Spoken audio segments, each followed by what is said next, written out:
اعوذ باللہ من الشیطان اللعین الرجیم بسم اللہ الرحمن الرحیم الحمد للہ والصلاة علی اہلہا اما بعد فقال رسول اللہ صلی اللہ علیہ وآلہ وسلم یا علی انت وشیعتک هم الفائزون یوم القیامہ۔ مومنین کرام، ناظرین گرامی قدر، جناب میثم تمار شہید عشق راہ ولایت امیر المؤمنین، ان کی شخصیت پر سلسلہ گفتگو جاری ہے۔ آج اس سلسلے کی یہ تیسری گفتگو ہے۔ جناب میثم تمار سن 60 ہجری میں حج اصغر کے لیے یعنی عمرہ کی ادائیگی کے لیے مکہ مکرمہ تشریف لے گئے، اور وہاں عمرہ کی ادائیگی کے بعد پھر مدینہ منورہ مشرف ہوئے زیارت قبر پیغمبر اکرم صلی اللہ علیہ وآلہ وسلم سے۔ لیکن جب مدینہ گئے تو وہاں پر امام حسین علیہ السلام سے ملاقات نہ ہو سکی۔ امام حسین علیہ السلام مدینہ میں اس دن تشریف فرما نہیں تھے، لیکن ام المؤمنین جناب ام سلمہ صلوات اللہ وسلامہ علیہا کے در اقدس پر حاضر ہوئے، اور جناب ام سلمہ ام المؤمنین سے ملاقات ہوئی۔ جناب ام المؤمنین جناب ام سلمہ صلوات اللہ علیہ نے فرمایا من انتا، کہ تم کون ہو؟ تو کہا کہ انا میثم، میں میثم ہوں۔ جناب ام سلمہ نے فرمایا واللہ لربما سمعت رسول اللہ یوصی بک علی فی جوف اللیل، فرمایا خدا کی قسم میں نے بعض دفعہ تاریکی شب میں سنا کہ رسول اللہ صلی اللہ علیہ وآلہ وسلم تمہارے متعلق علی ابن ابی طالب علیہ السلام کو وصیت فرما رہے تھے۔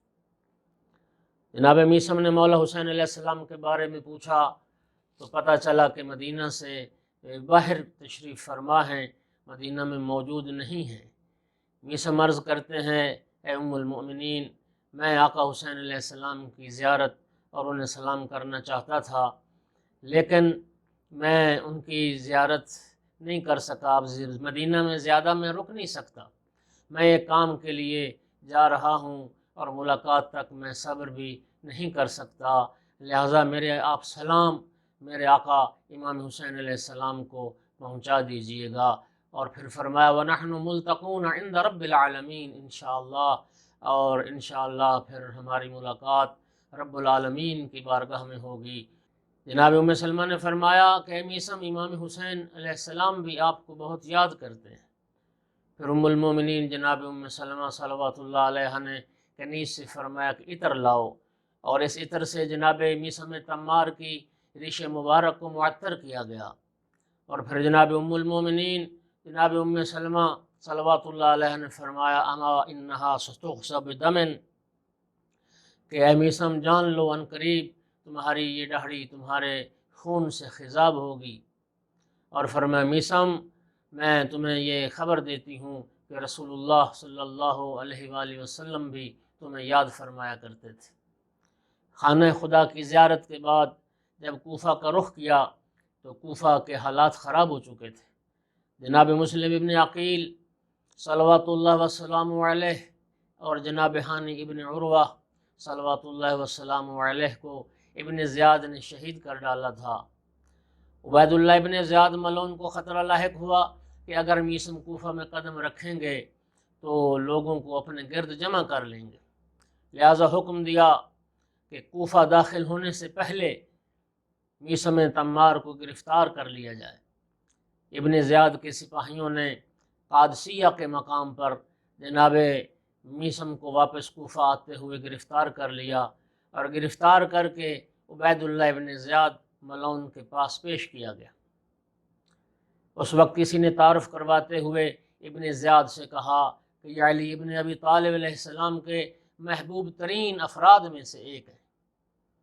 ابن زیاد نے یہ سنا تو از راہ تمسخر کہا کہ یہ عجمی جو صحیح طریقے سے بات بھی نہیں کر سکتا، کیا یہ علی کا دوست ہے؟ درباریوں نے کہا ہاں یہ علی کے دوست ہیں۔ اس وقت ابن زیاد نے جناب میثم تمار سے پوچھا تیرا رب کہاں ہے؟ جناب میثم نے فرمایا بالمرصاد لکل ظالم وانت احد الظلمہ، میرا رب ظالموں کی گھات میں ہے اور تو بھی ایک ظالم۔ ابن زیاد کہتا ہے کہ تو باوجود اس کے کہ ایک اجمی ہے لیکن اپنا مقصد خوب اچھی طرح بیان کرنا جانتے ہو۔ ابن زیاد کہتا ہے تمہارے صاحب علی ابن ابی طالب نے میرے متعلق تمہیں کیا خبر دی کہ میں کیا سلوک کروں گا تمہارے ساتھ؟ اس وقت جناب میثم تمار نے فرمایا کہ میرے آقا امیر المومنین علیہ السلام نے مجھے خبر دی کہ تو مجھے 9 افراد کے بعد تو دار پر چڑھا دے گا، مجھے سولی پہ لٹکا دے گا، اور میرے والی صلیب جو ہے وہ سب سے چھوٹی ہوگی اور زمین سے زیادہ قریب ہوگی۔ ابن زیاد کہتا ہے اور کیا کہا میرے آقا نے کہا کہ اے میثم، میری محبت اور میرے عشق میں تیرے ہاتھ پاؤں بھی کاٹے جائیں گے اور تیری زبان بھی کاٹی جائے گی۔ ابن زیاد کہتا ہے تو ہم تیرے آقا کے اس فرمان کی مخالفت کریں گے اور ان کے فرمان کو جھوٹا ثابت کریں گے۔ جناب میثم نے فرمایا ابن زیاد تم کیسے مخالفت کرو گے؟ فواللہ ما اخبرنی الا عن النبی عن جبرائیل عن اللہ تعالی فکیف تخالف ہؤلاء۔ بخدا قسم امیر المومنین علیہ السلام نے مجھے وہی خبر دی ہے جو انہوں نے رسول اللہ سے سنی ہے، اور رسول اللہ صلی اللہ علیہ وآلہ وسلم نے وہی خبر دی جو جبرائیل علیہ السلام سے سنی، اور جبرائیل علیہ السلام نے وہی خبر پہنچائی جو انہیں حکم اللہ رب العزت کی طرف سے ملا تھا۔ تم ان سب ہستیوں کی مخالفت کیسے کرو گے؟ مولا امیر المومنین علیہ السلام کے فرمان کو جھوٹا ثابت کرنے کے لیے پیغمبر خدا جبرائیل اور اللہ رب العزت کے فرمان کو جھوٹا ثابت کرنا پڑے گا، اور ایسا ہونا ناممکن ہے۔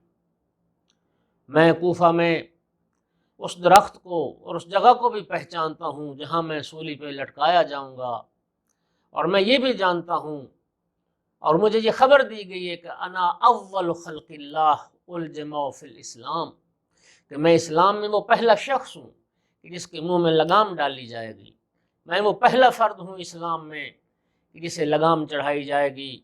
ابن زیاد نے حکم دیا کہ میثم کو مختار ثقفی کے ساتھ زندان میں قید کر دو، چونکہ زندان میں مختار ثقفی پہلے سے ہی قید تھے۔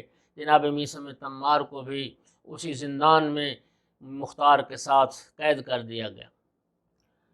جناب میثم کی جب مختار سے زندان میں ملاقات ہوئی تو جناب میثم نے امیر المومنین علیہ السلام کے عطا کردہ اس علم کے مطابق مختار کو یہ خبر دی کہ مختار تو رہا ہو جائے گا، اور ایک دن آئے گا کہ تو قاتلان امام حسین علیہ السلام سے انتقام لے گا، اور میرے قاتل عبید اللہ ابن زیاد کو بھی تو قتل کرے گا۔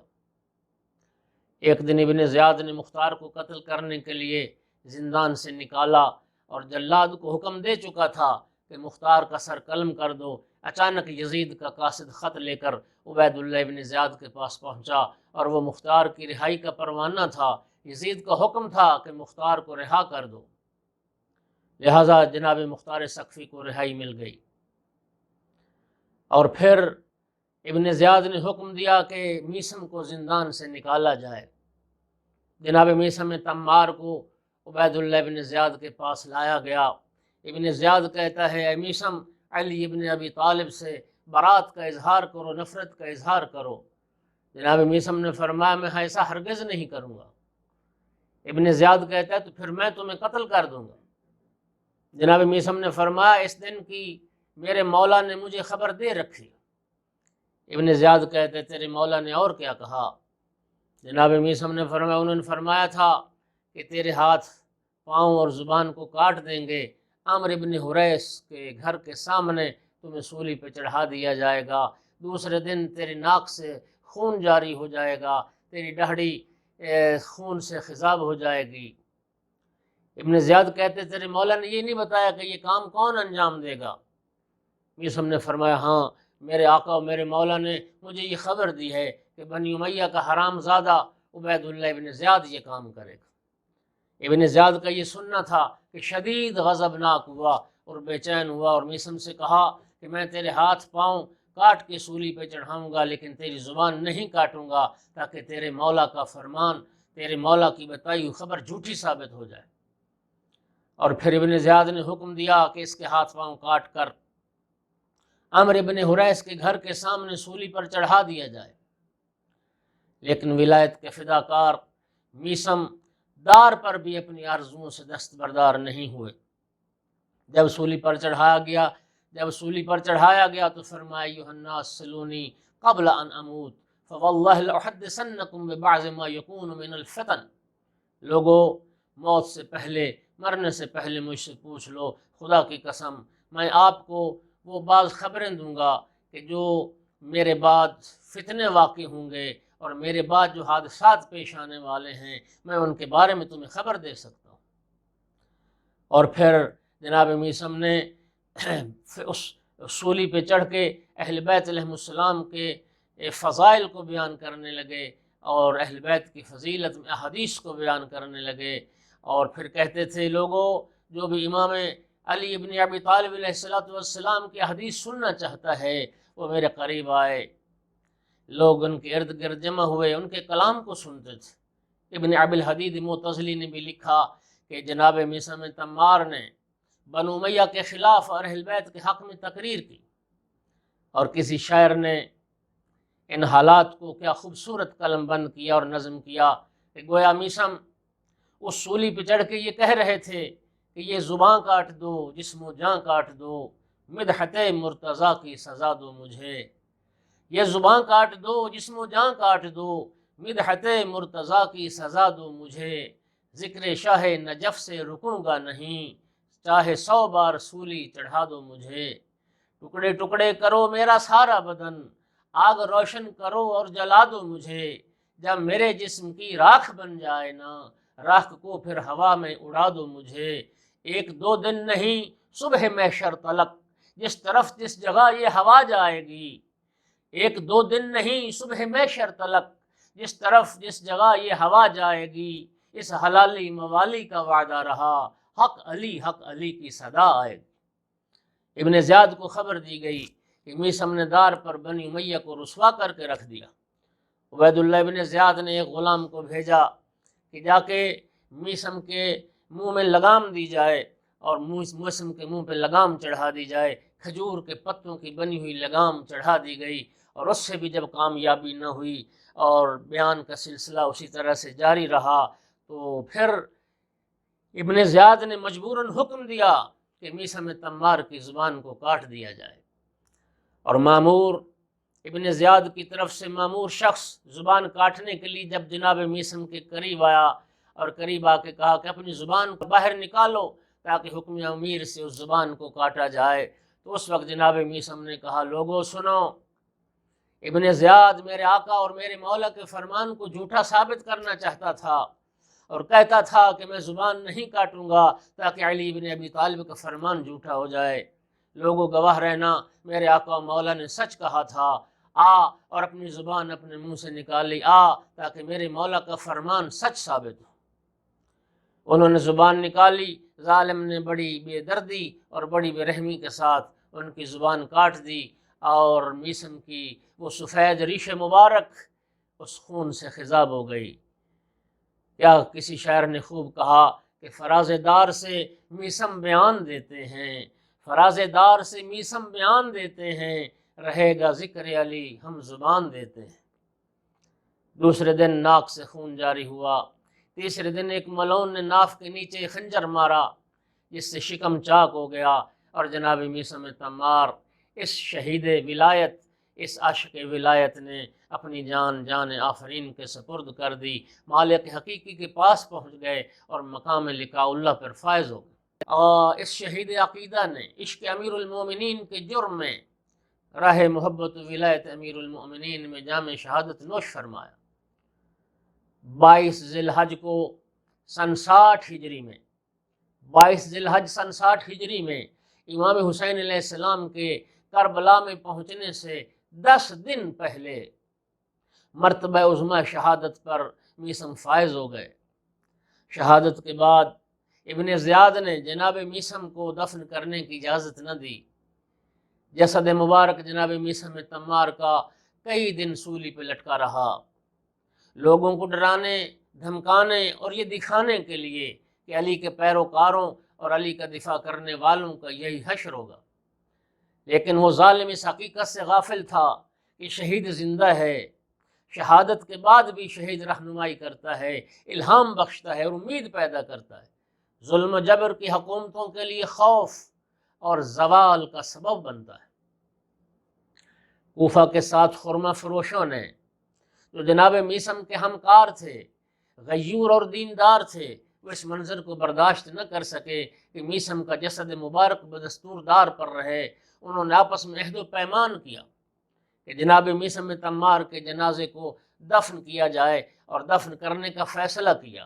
رات کی تاریکی میں بعض افراد نے میثم کے جنازے پر جو مامور افراد تھے ان محافظوں کو گفتگو میں مشغول کیا، اور چند دوسرے افراد نے جنازے کو دار سے اتارا اور اتار کر لے گئے اور جا کے دفن کیا۔